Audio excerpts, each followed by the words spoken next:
Wow, first episode on that. Oh, I'm so happy. So first of all, let me introduce myself. My name is. In fact, you know what? Let's do it this way. Yeah, let me introduce myself properly. Obviously, yes, I do have an English name, but because of the nature of this podcast, we are gonna go by my Igbo name. Yeah, it only makes sense. Yeah, even if I want to butcher it because I'm born and raised in London, it is what it is, and I can tell about my life story in another episode. So my name is Ife Trukade, and I am, the Kwenu executive, and it's still great to be a part of this executive team because I've been part of ICSN for a while, and I've been urged to join the exec team, but I always kept on delaying it. To be fair, it was only because of personal situations. Because now that personal situation is out of the way, I'm like, now I can, free flow. And obviously now that we've got this podcast going, and it makes even more sense now. So what was the personal situation? No, the personal situation was more or less to do with work. Okay.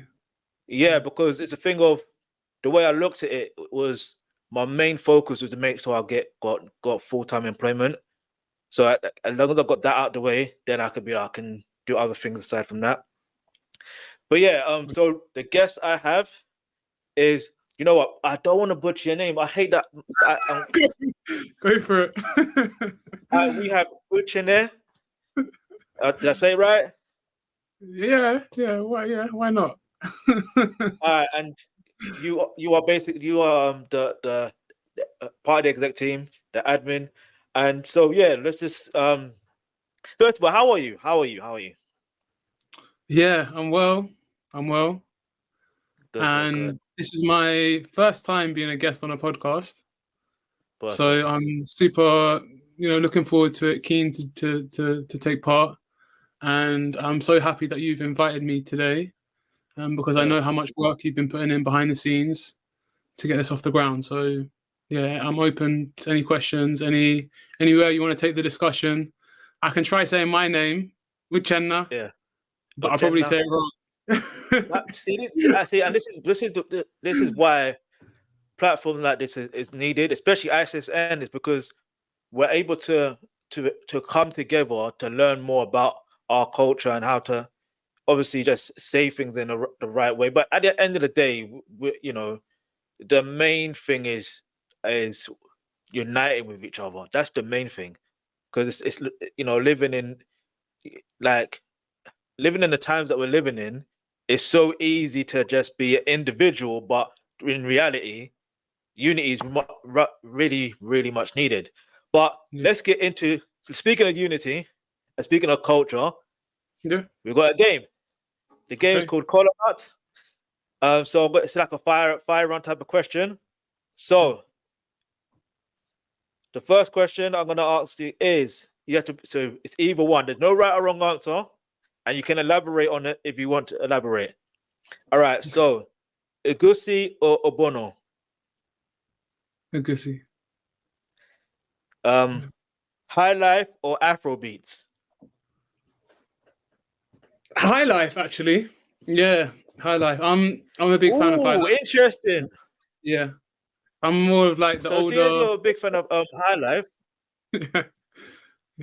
Yeah, because what's interesting is I remember there was a time, even though I was like raised in foster care, there was a time when I was staying with my grandma as well, during like Christmas time, and I remember she was playing some high life.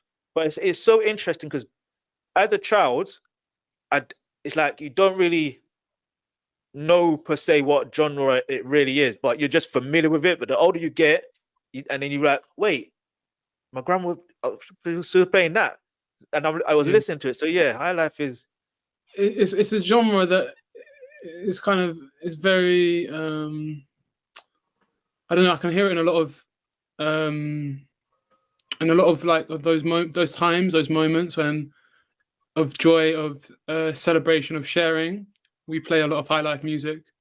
And in my house anyway, my dad is a big fan of Oliver de Coke. And that was some of the first records that he showed me when we were younger.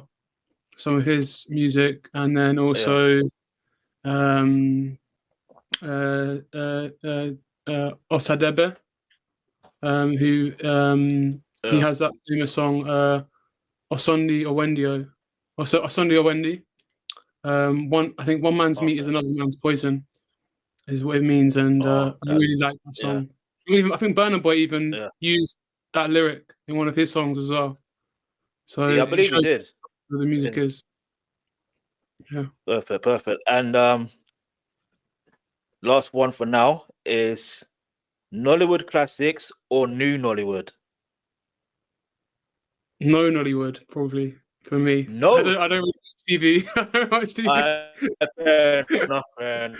Fair. Understandable. I like a bit of Nollywood. I can't even lie. Especially the older ones. Especially the older ones. Well, I think you're breaking up. Yeah. I was going to say something about one of your previous questions, but sticking on this topic of Nollywood, right? I've watched some of the older ones, and that was when I was still very young, and I always found them to be so like melodramatic and so over the top, which that's part of the joy anyway, isn't it? Right? But of the more that's why I like them. They're over dramatic. Yeah. Of the more recent ones, though, I saw Afam Efuna, I think, and that was a really good film. Yeah. So. Yeah, because I even saw one. Maybe it's the one. Is it the same one I'm thinking of? There was one to do with the apprentice system. Yeah. So I watched that one recently. That was very, very interesting. But yeah, that's the end of the Kola Nut round for now. We may have more if we've got time. All right, so we're gonna just get into everything for now. So like I said, welcome to the Igbo Kwenu Podcast. And listen, thank you for joining, because your time is appreciated. It really is. So can you tell me a bit about? No, that's fine. Obviously, when it comes to our culture, our names have meaning. So, like, can you break down what the meaning of your name? Sure. Yeah. So, Uchenna means God's will of God, as my dad told me. But it can also mean the mind of God. I think it depends on who you speak to. Will have a different way, a different association with the name. And so that's one of the good things, I guess, about, like you said, asking people about what our names mean. You find out through speaking to different people the different ways that your name has meaning to them.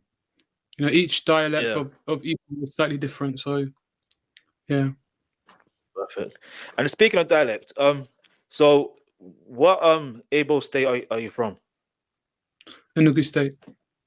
Enugu State. So have you speaking of that, so have you ever gone back, in fact, better question, was you born in the UK or was you born back home? Oh, that is a good question. Yeah, so for me, I do consider my home to be, you know, that our village in Enugu in many ways, but I guess I was born in East London in the UK. Perfect. So with that said, you know, being born in the UK and East London, do you believe that how do I put this into, like, you see, say for example with me personally, it's like I was born in London, but at the same time, it's like I've always had a connection to the culture. So obviously, even though I was also raised in care as a baby, so it's a really interesting thing. My mom, like, she ensured that I learned part of the culture. Well, especially my name, because I was as a child, like I actually remember, especially in primary school, I remember being proud of my name. But then all of a sudden, you know, as I got a bit older in terms of hitting secondary school, it got to a point where I felt not weird, but, you know, like, obviously with it, if I'm saying my name in short, Ife. It's like it sounds like I'm saying iffy, but then if you're saying iffy, it's like in English it doesn't sound nice. Do you see what I mean? So it's like, did you ever experience anything like that growing up in your childhood, anything like that in London? Yeah, so I was in London for 7 years before we moved further north to Stevenage. So Yeah, actually, my time in London was really easy in terms of integration into the rest of society because there's so many other young Igbo people around me, and so many of my uncles had also emigrated from Nigeria to the UK. So in that time frame, I felt very much at home, and there was never really a question of my identity. That only came later on, probably once we moved out of London and into Stevenage. So in terms of that specific experience you're talking to, so I can remember just having my name as Patrick and sometimes not using my middle name. And just sometimes using so I had the my surname and my first name, and putting those together. Kind of almost like ignoring the Uchenna. But it was easier to do it then because it wasn't actually my first name. But I know, so for example, my sister, her name is Nkiruka. Or you have to like connect the N with the K properly, but Nkiru. Yeah, Nkiru. Exactly. Funny enough, that's my mom's name. Oh, okay. It's actually a very beautiful name.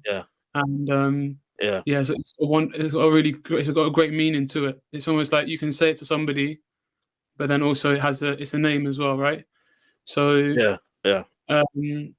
so for her first name was actually an Igbo. Her Igbo name was her first name. So for her, sometimes she would use that first name, but then other times she would use her middle name as her first name. Maybe in a more corporate setting where they may not understand the name or they may have difficulties pronouncing the name, but I think what encourages me now is that people are going forward with their names that they've been given from birth and the names that they identify with. Because when a parent gives their child a name in our culture, it's for a reason.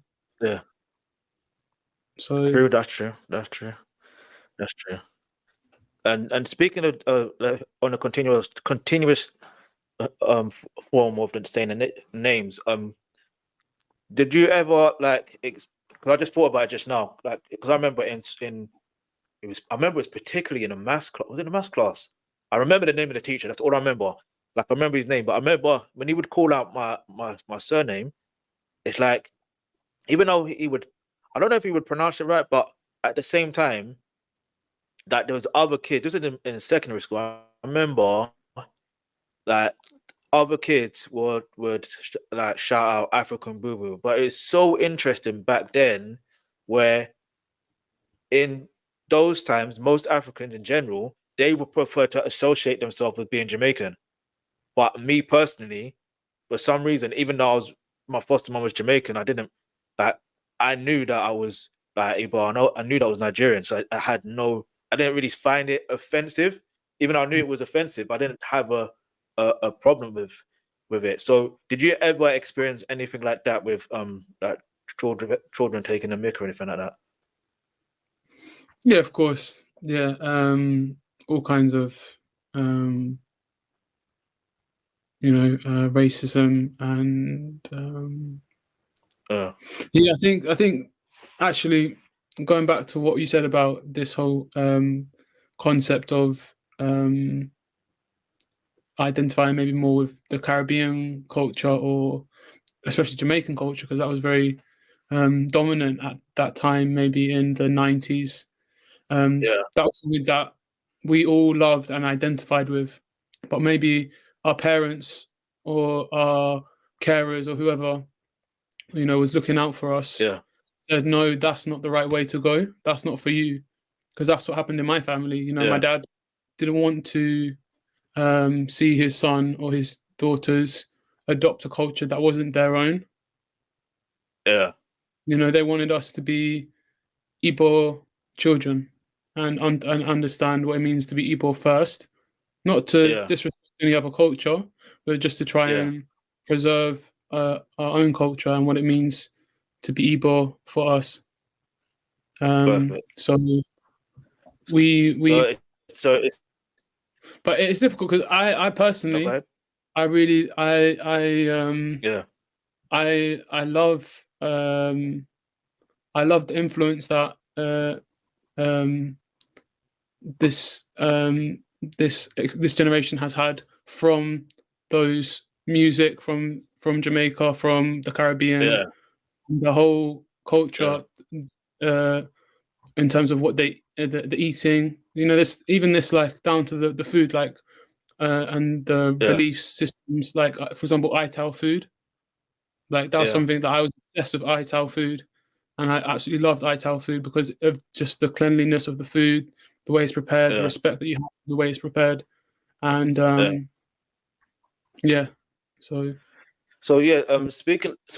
speaking of your father, I just had a thought, right? Would you say, in fact, who would you say has had a bigger impact in your life in terms of in your life in general, in terms of being proud of being able and understanding the culture and stuff like that? Would you say it's more of your mom or more of your dad, or? Yeah, I would say it's actually both, because they were on the same page from day one about what they wanted and how they wanted to raise their children, and because it's my dad, I felt like I had somebody to look up to and say he could be a role model for me, and it's not like, a lot of people think of role models as being people who have done like world renowned acts or feats, maybe like Lewis Hamilton or I don't know, name a footballer, but for me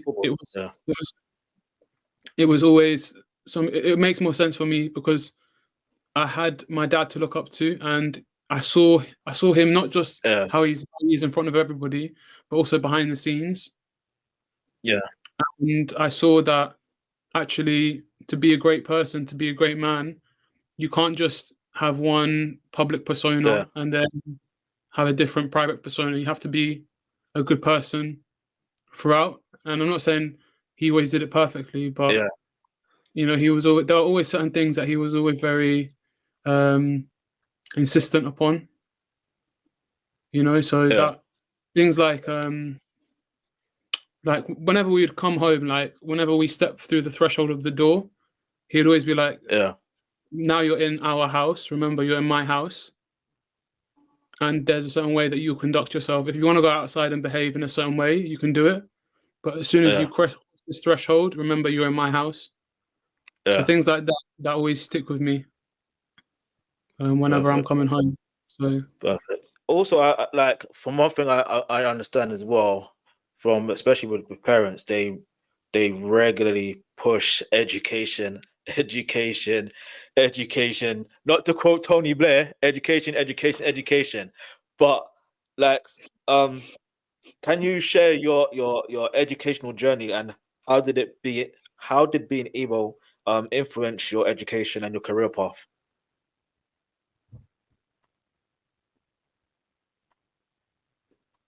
I think the education. So I can tell you, like, in terms of like the different schools or universities or colleges that I went to, but I think the education is more like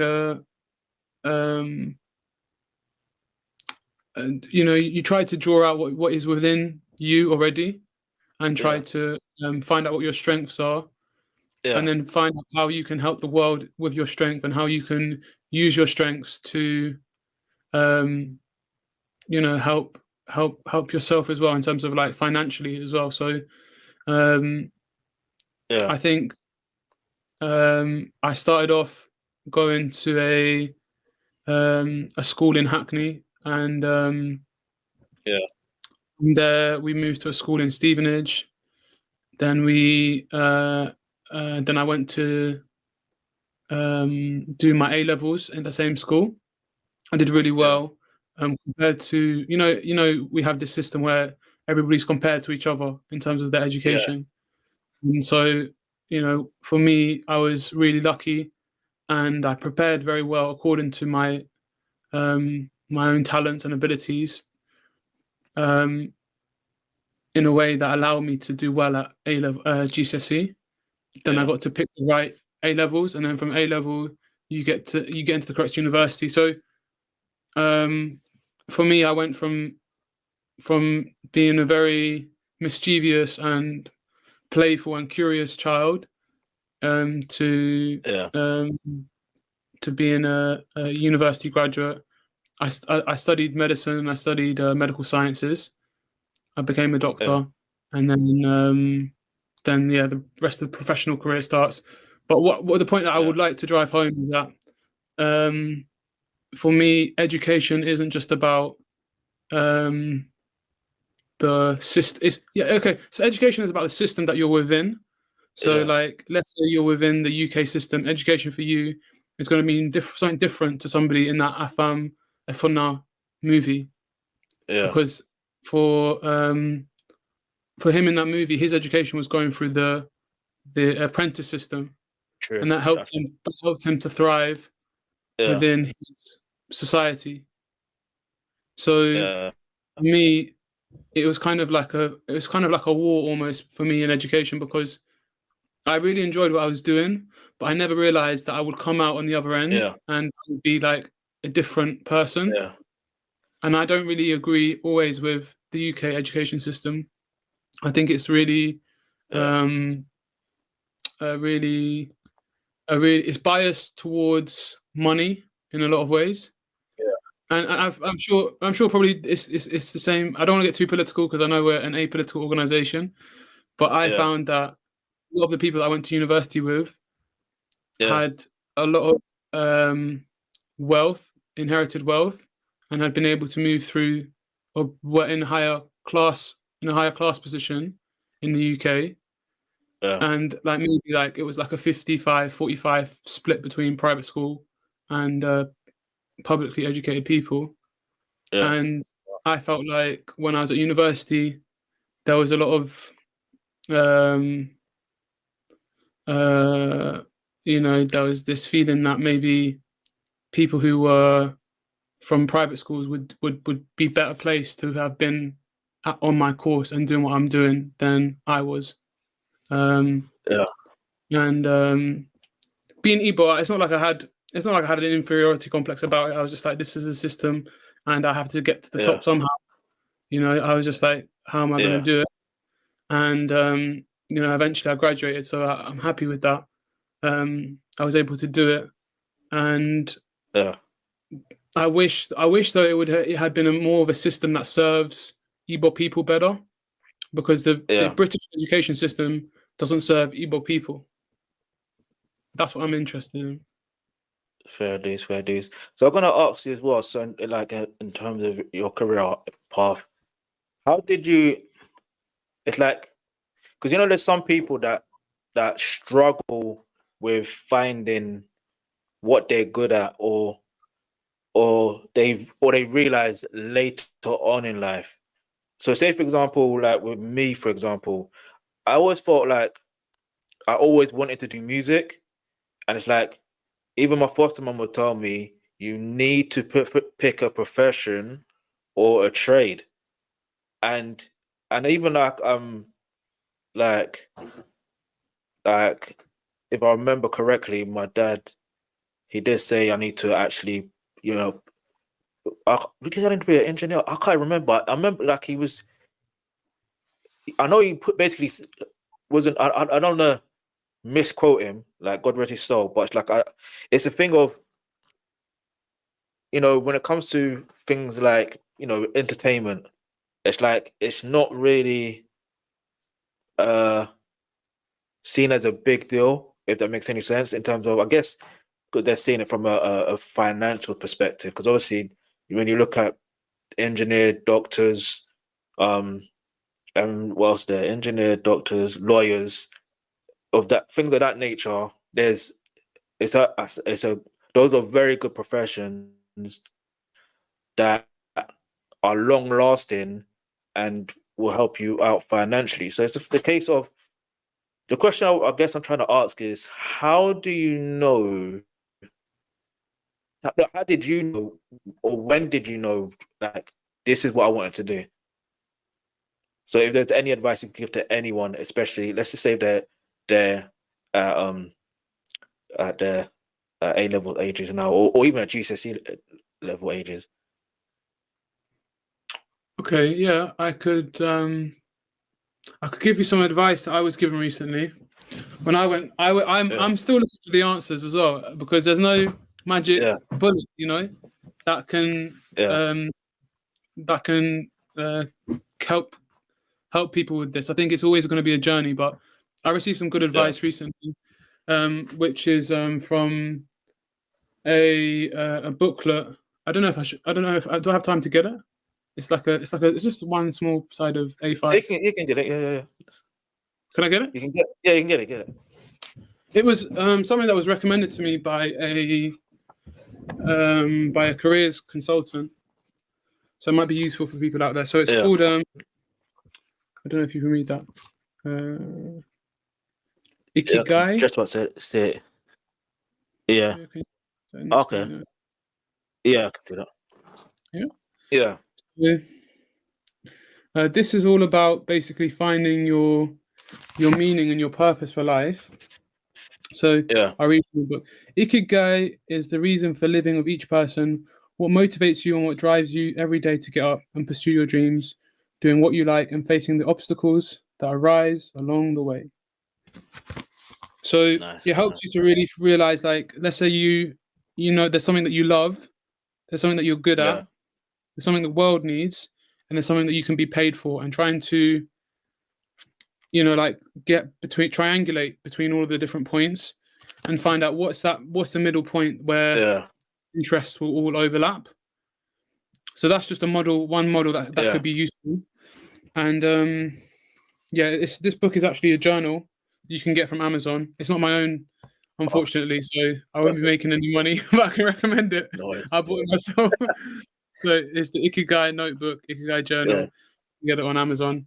And there's so many different resources out there for people who are interested in finding the right career for them. I think most of them will probably be costing something small. And that, for example, I saw a careers consultant recently, and her rates were like £70 per hour, which might be a lot for some people. But when you consider the impact that it's going to have over the course of your career, finding a good person now to give you advice is really important, because £210 for 3 sessions would be a lot of money, of course, for somebody that at school and doesn't have a job. That I'm sure that would be a lot of money, but it would be a lot of money as well that you might miss out on if you don't pick the right career for you, and you have difficulties getting a job, or you're not passionate enough. I think for me, it has to be something which is fun. That's what I've realized, because for me, that helps me to motivate me more.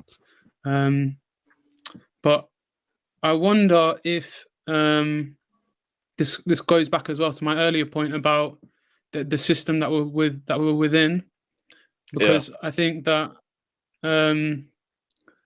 it's difficult to find a job in a society sometimes which doesn't feel built for you or targeted for you, where it's actually where you feel like you can succeed.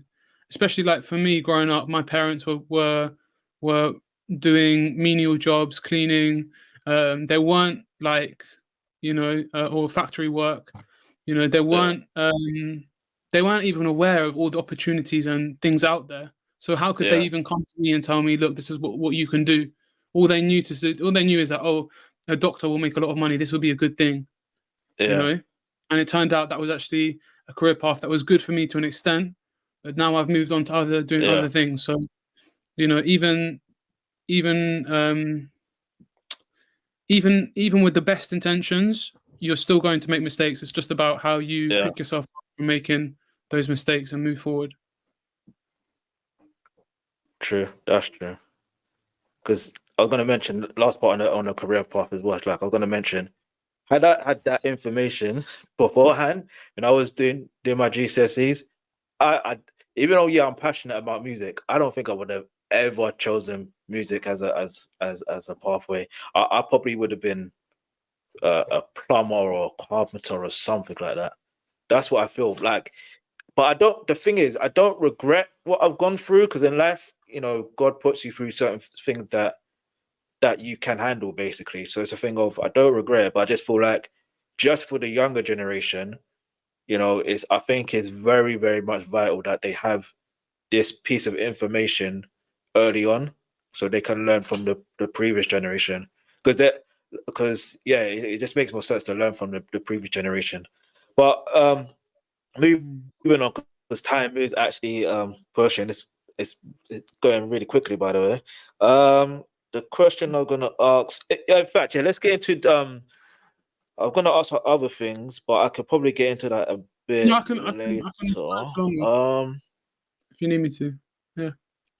What in fact no, because what I want to do, in fact, I'll do this. We'll go back into the Kola Nut round again, but this time because then after that we go to another set of questions. All right, so did I ask this one before? Give me a second. Let me just double check. All right, yeah. So jollof or offal? Oh, which one? Sorry, offal. Yeah, offal soup. I don't know if I'm pronouncing it right. Okay. I'm not sure. Offer Okay. Offer soup. I love jollof. I make jollof as well. Let's go for jollof. Right. Next jollof or all right, so you do jollof. Okay. All right. CK or flavor? Flavor. Fair enough. I mean, CK is pretty much new anyway. All right. Anambra State or Imo State? Imo. Cool. This one's a football one. Maybe that's another. Actually, you know what? I can't even just say that. Hold on. Okay, you know what? Maybe what I'll do is I'll just say Enugu State. Am I allowed to say Enugu State? Fair enough. Can I pick Enugu? Yeah, you could say that. You could say that. I'll skip the football ones, and I'll skip the Nollywood ones. Or should I stick with Nollywood ones? In fact, I'll stick with Nollywood. Huh? Okay. I was gonna say if there's any music ones. I like the music round. The music ones. All right, Don Jazzy or techno? Techno.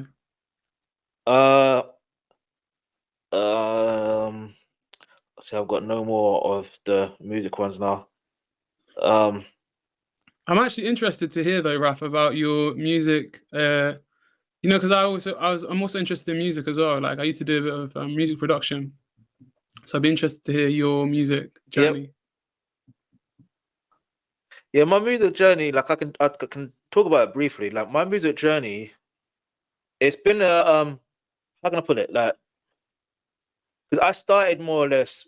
I remember in secondary school. Yeah, in secondary school. I remember I was writing lyrics at the back of my book, but at the same time, it was always a case of what I was going through, which is interesting enough. But then I don't know what it was, but I feel like there was a time when there was that UK garage era, but it was flipping over to the UK grime era. But it was a thing of it wasn't defined as UK grime yet. And I remember there was a lot of certain type of lyrics that was said, and I never lived that life. So it's a thing of I used some of those lyrics, and I remember I was watching an interview with who was it? I can't remember his name, but I remember it was on Channel U, and he said, if you rap about these type, if you spit about these type of things, he said you will get tested. And I'm like, I'm thinking, wow, he might be right, but it's weird because back then I didn't think it's not like I believed him that he would be right, but it was weird to the point where I actually genuinely changed my lyrics back to being to the point of just talking about my situation. But yeah, I thought in school we just we'll be beatboxing in what's that class called? No, in registration most of the time, and sometimes in English class, but and most of the time in science class. But so and yeah, so it's a thing of that's where it more or less started, and then I thought maybe I started when I saw So Solid on TV. I was like, yeah, and knowing that they were from South London, and I'm from South London, I'm like, yeah, I want to be in I want to be in So Solid. It just made I think that's another thing again in in terms of connection. It's a thing of when you identify with something and identify with someone, you feel like you want to be a part of something and you want to be involved. And that's why I believe, for example, like with this podcast in general, the idea is to get people to tell their stories so we can show that there is that relatability. Because you saying that you did music production, you see what I mean? It's a thing of there's that relatability factor, and the fact that I've say again, and I rapped as well. And you rapped as well. MC. See, that's what I mean. It's the thing. What was your MC name? What was your rap name? Uchenna. Yeah, at least you stuck to your name. My name was. I went through so many different names. I went through RD, which is so crazy because now there's a rapper called RD, but mine wasn't spelled like how's he spelled his name? And then I went through. I had another name, and then I asked my the person that used to bully me. Funny enough, and he said he never used to bully me, but okay. I asked him because I knew he was a good artist, like in terms of drawing. I said, "Can you draw me this particular thing for the logo?" He said, "No, I can't do that." And I understood why. And funny enough, there's actually another artist with that same name, and I'm thankful that I never touched that because at the same time, with that particular name, that could draw a different type of energy because as you know, names have meaning. So I'm glad I never did that. I don't want to say what the name is here, but I could tell you off air. And it was a good one, was it? And then obviously, then I ended up with the name Versatile. At the time I didn't know exactly what it meant, but it's amazing. I just woke up one day and I'm like, I'm versatile, and ever since I've just stuck with that name. And I even got the tattoo as well. Yeah, so that was my name back then, my name, and I've just stuck with it. Did you ever perform? Yeah, I performed. And it's funny because see that. Yeah, go on. It's funny because that's exactly how I got introduced to ICSN. It's because I was performing. Like I remember, I can't even remember his name. I wish I remembered his name. He was the one that invited me down to ICSN to perform. And what's interesting is the fact of I wish I remembered his name, but like he introduced me to ICSN, and it's ever since it's been on and off, but now it's been a consistent basis that I've been coming. So speaking of ICSN, when was you first introduced to ICSN? I was first introduced to ICSN maybe 2-3 years ago. Yeah. I came to an Irigi celebration, and it was really just it was a well thought out event. Everybody was enjoying themselves. There's so many Igbo people there, of course, and I really enjoyed the music. I knew actually, I'd even spoken to him actually. His name's Wilson, the performer Wilson Nwanne, and he's doing fantastically well now. But yeah, I spoke to Wilson about helping out with the music, and he was really. I was just blown away by the whole production. Yeah, it was good. Yeah. Cool. So obviously, coming to ICSN, coming to the GHMs. So for those that don't know, GHM is General House Meeting. And obviously going to going to events as well. What made you decide to go up for the admin exec role? The admin exec role. So I have a mum who's really heavily involved in administration for one of the top universities in London, and she's been a secretary initially, and then she kind of moved her way up through the ladder, and she's always been a big influence in my life and helped me to stay on top of different challenges, different things, and in terms of knowing how to administrate and organize a group of people and what they're doing. She's been really she's really experienced in that. So I was drawn to that kind of role that would be possible at ICSN, and I think the main thing though is not even about, for me, it wasn't so much about the role, being an admin exec specifically. The thing that's really attractive about coming to ICSN was being on a panel of other people who were passionate about Igbo culture, wanting to move things forward and keep the generations, or different generations, aware of their home and who they are, and that was big for me. That aspect of identity and finding a home, finding a place. Yeah. Perfect.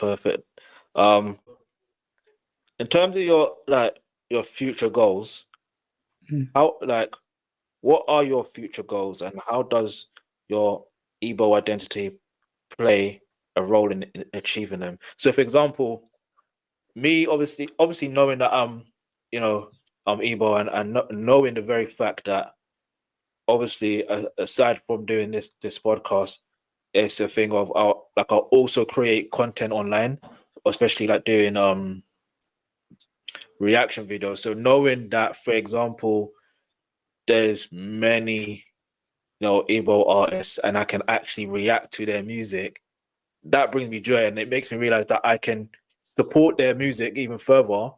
And it's a thing of it's a nice feeling to have, because being passionate about music is one thing, but then having the connection in terms of, okay, well, they're also from the same culture, and and not only just that, it's not to be biased, but it's if it actually genuinely sounds good, and they're actually on a trajectory of doing something positive, I'm naturally going to want to support them anyway. So yeah, what is your Okay, I've got something for you. So I've got some music for you then. Yeah, I can definitely I can definitely send you something. I could even perform. But nowadays I don't actually. I have performed before, but I do more like spoken word type poetry kind of stuff now. But yeah, I could definitely do something now. Yeah. It's up to you. It's up to you. You can do. The floor is yours. Okay. All right, floor's mine. Okay. Yeah. Let me find. I've got something that I wrote actually. So I haven't memorized it yet, but I've got something that I wrote, and it's a poem. So I'll do that. Cool. Okay. So. I don't even have a title, so I'm just gonna go for it. Yeah. Yeah. Okay. Yeah. Go ahead. I'm tired, with a lack of focus, feeling hopeless. Thinking about my situation has almost got me choking, but I can't give up now. Past memories cloud my judgment. Visions of a gun smoking or me swinging from a ceiling. Past dealings I won't dwell on. It's time to crack on, moving forward. No more moping. Look outside and hear the birds singing, or are they talking? Intelligence is all around me. I pray that I stay humble. Please, God, keep me grounded as I spread my wings and fly. Dripping with confidence, not arrogance. Speak to me and you'll get the difference. I could tell you about the nights that I cried, the tears that I shed, laying in bed, alone in my heart and sick in my head. I could tell you about the visions I have, how I live in the moment and sense energy like a master. You see, I see in vibrations and colours. I gather the good vibes and smile. Ears pricked like a mastiff, with an upper lip stiffer than a Japanese mattress. This year, my sight is 20/20 sharp, so sayonara to leeches, stop latching. I'm keeping my family close, my friends near, and my enemies far, far away. Credit to God for keeping me here to this day, head screwed on straight. Thank you for listening. Nice. I feel like clicking like. Clicking shot. Yeah, that was nice. I like that. All right, you're gonna have to book me for a nice event then. Yeah, true. All right, so as we nearly come towards the end, and I want to ask a few more questions. And before I ask a few more questions, I do want to ask. I do want to do like an Igbo song of the day, but I also want to do like a birthday shout outs as well. So I believe it was Bonnie's birthday. What, the 14th? Happy birthday, Bonnie. So happy birthday to Bonnie. And there's a few other people's birthday. I can't even. Forgive me. I should have had a list of names down. But maybe next time I have like a list of names properly, so I can actually give proper birthday shouts. But if it was your birthday in the month of May, then happy birthday to you. And so the last few questions I have is, although we did touch on it a bit slightly, but it's more from a career perspective. But this one I want is in general in terms of culture. So, what advice would you give to younger generations navigating their own path in general? So, say, for example, if they want to join ICSN, but they're just unsure, like, what would you suggest? I would say tomorrow is never too late. That's what my dad says to me sometimes as well, and I'm now saying it to you guys, next generation, coming up. So yeah, it's never too late to change. You can always start something new, even if you've made a decision which you think is wrong. Learn from it. It should be a mistake that you can grow from and that you can learn from. I always say to myself, like, when I make a mistake, I'm just like, don't make the second mistake. If I make the second mistake, I say, don't make the third mistake. Like, don't learn something each time, and eventually you'll get there. Yeah. Time is so precious, as Raphael said, and actually you'll find that as time progresses, you're going to become more refined. You're going to age like what do they say? Age. You're going to age like a rock. Yeah. You age like a rock, because with a rock, little bits get chipped off, as it gets weathered, the rock. I like that. Age like a rock. I like that. And it's funny because I've got my TV open, and it's on YouTube. I had the screensaver thing, and there's literally rocks. Literally, no joke. But yeah, another question I have then, this probably be the lot. Well, I say last question, but what about in message to the community in general? Is there any message you would like to share with the Igbo community, both in Nigeria but also in the diaspora as well? Yes, there is. Yeah, there is. So the message that I would like to share is to be unified, to be courageous, and to be intelligent, and to be humble. I think, yeah. Perfect. Yeah, so I could probably break it down more, but that sounds good as well, right? what I'd love to. No, break it down more. Break it down more, because what I'm trying to do. Yeah. What the thing is for me is that, because what I want to do is, the thing that I benefited from so much in my life is just having different perspectives and different stories about what it means to be Igbo around me, and that comes a lot from my dad, who has a massive network of friends and colleagues and associates, and my mum as well, and they have given me this knowledge, this wisdom to go out into the world with. And I would just encourage everybody who's Igbo to realize that as much as the world shuns you as an Igbo person, you have a home. And through going home and finding out who you are, you can move towards other people who have that same mindset as you. It's not every single person who is born to Igbo parents, or who's born to one Igbo parent and another parent from elsewhere, who understands what it means to be Igbo and who's even interested or who cares about what it means to be Igbo. Not everybody cares about what it means to be Igbo. And they may even look like an Igbo man. They could even wear their leopard cap, you know? They could wear it. Yeah, I actually need to get me one of those. So I need to get me one of those instead of wearing a do-rag.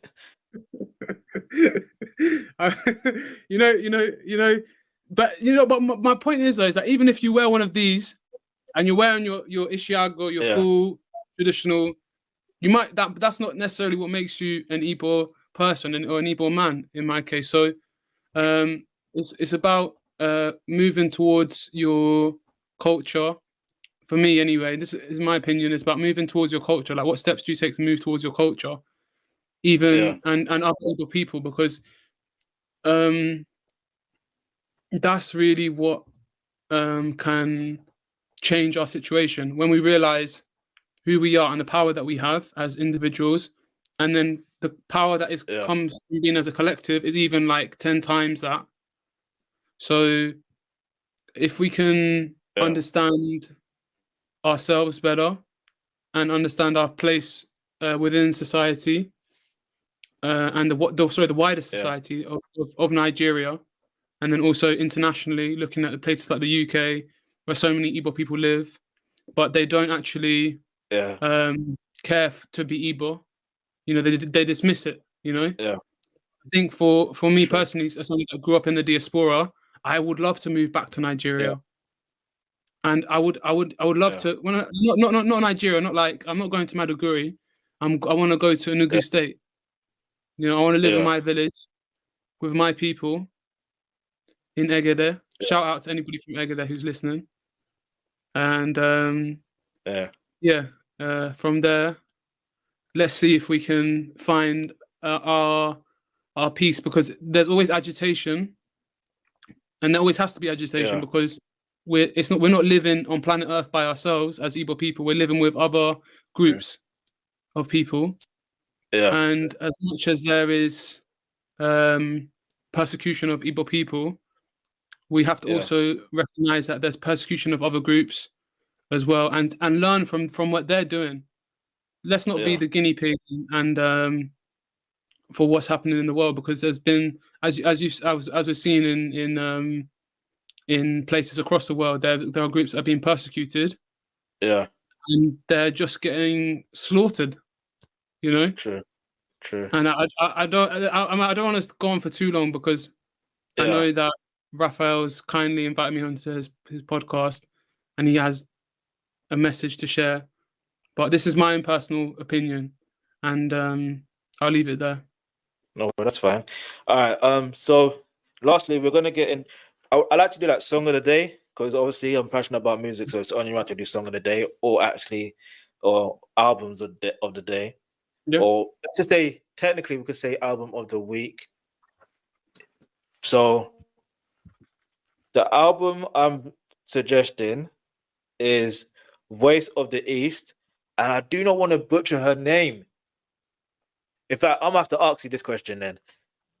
Actually, no, I should know how to pronounce it. Uguchi. Uguche. I think that's how you pronounce her name. Okay. If I got it wrong, apologies. But yeah, she's got an EP called Voice of the East, which was released on the 29th of March. And it's a very good EP. There's only like 5 songs, but I like the fact that like she's embracing our culture a lot. And even in that the artwork, you can see that she's very much Igbo. You can very much tell, which is what I like. I like that, you know, that artists can embrace the culture like that, because it's one thing doing music, but it's another thing actually, you know, having that present your culture within the music, which is very much how we can also maintain our culture. Because at the end of the day, I do believe there's levels to it. So obviously you got education, that's one thing, but then obviously you've got music, which I believe music and entertainment are the two things that people in general draw to. So when people are drawn to that, they're like, oh, what is that? And they may look into it further. So, and I like the fact that she actually uses, you know, she actually speaks the language and or sings in the language as well. So that's why I recommend this EP. So everyone go check that out. And yeah, do you have any suggestion, any song of the day or album? I've got 5 for you, yeah? Or maybe not 5. Should I go for all 5? Okay. So number 1 has got to be I mentioned about music production. There's a music producer out there called TJ Amadi. He's an absolutely brilliantly talented musician, and he produced a song called Proud Family by Getz. Which is a great song. And then Flavor, of course. I think everybody's heard of Flavor, but he's got some songs that people haven't heard of, like Beer Parlor Discussions. I don't think anybody's mentioned that one before, around me anyways, but I listen to that like day in, day out. Yeah. And then P Square. P Square has so many classics. So I actually want to play some right now. Can we do that? Yeah, same. Can we do that? We could, but we're actually. Do we have time? We're actually like literally, we don't have time for that. Okay. I wish we could have, but it's just a fact of I know we're just over time. Okay, then I'll leave P Square. What I want to do is now, but Oliver the Coke, Uchenna, Asili is a rhythm. All right. Yeah. I'll leave it there. And so other than that, and I'm gonna ask, are you on any social media for anyone to follow you or anything like that? No, I'm IRL. I like that. I'm a social media addict. Okay, no, I'm not an addict, but people do say, "Oh, I'm everywhere." If I go on one channel, to be like, "You're there? What? You're everywhere?" But it's like, am I? I'm just here. No, what I would say is, other than that, the next ICSN event, if anybody wants to come and see me, they're welcome to. We'll exchange numbers, and I'm really happy to sit down and speak to anybody out there that wants to. But yeah, perfect. IRL in real life is always best for me personally. Yeah. Perfect. So with that in mind, what I do, like I said, I recommend people to make sure if you are in London, especially, make sure you come down to the GHM. Make sure you actually come to each and every event possible, and just connect with everyone. I mean, it's a great vibe. You learn a lot, and that's the main thing: learning a lot and just vibing and connecting. So with that said, thank you, Uchenna, for being the first guest. It was great having you on this podcast. A great discussion, really. I'll be honest, I was nervous at first because I didn't. Anytime I start something new, I kind of feel a bit nervous because I want to get it out the way. But it's like I felt at the end of the day, it's so good to just, like I said before, having that relatability factor helps even further, and that helps. So yeah, make sure everyone subscribe to the YouTube channel. Of course, leave a comment if you got anything you want to discuss and everything like that. And if you got any topics you want us to talk about in future episodes, leave it in the comment section below. And I've been your host. My name is Ife Chukwude or Raphael, but I want to go by the name Ife Chukwude when we're doing. In fact, I actually genuinely want to actually legally change my name to Ife Chukwude, if I'm honest. But anyway, on that side, thank you everyone for watching and listening, and we'll be back again with another guest, another episode. All right, take care. Bye. Bye.